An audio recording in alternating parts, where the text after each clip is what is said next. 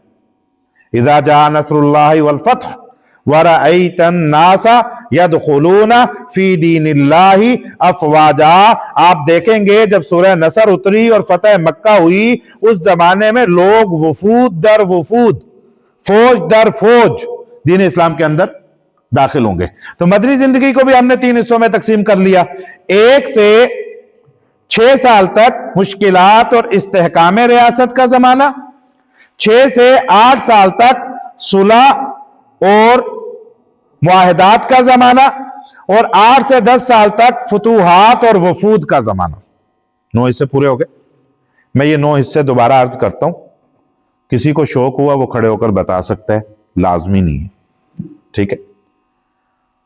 اعلان نبوت سے پہلے کے جو 40 سال ہیں، 1 سے 12 سال تک بچپن مبارک، 12 سے 25 سال تک جوانی مبارک، 25 سے 40 سال تک، 12 سے 25 سال تک نوجوانی مبارک، اور 25 سے 40 سال تک جوانی مبارک۔ اچھا، آپ اس کو دونوں کو علیحدہ علیحدہ بھی یاد کر سکتے ہیں۔ 1 سے 12، 12 سے 25، 25 سے 40، بچپن مبارک، نوجوانی مبارک، جوانی مبارک، ٹھیک ہے۔ پھر جو مکی زندگی ہے اس میں 1 سے 3، 3 سے 10، 10 سے 13 خفیہ دعوت، اعلانیہ دعوت، بیرون دعوت۔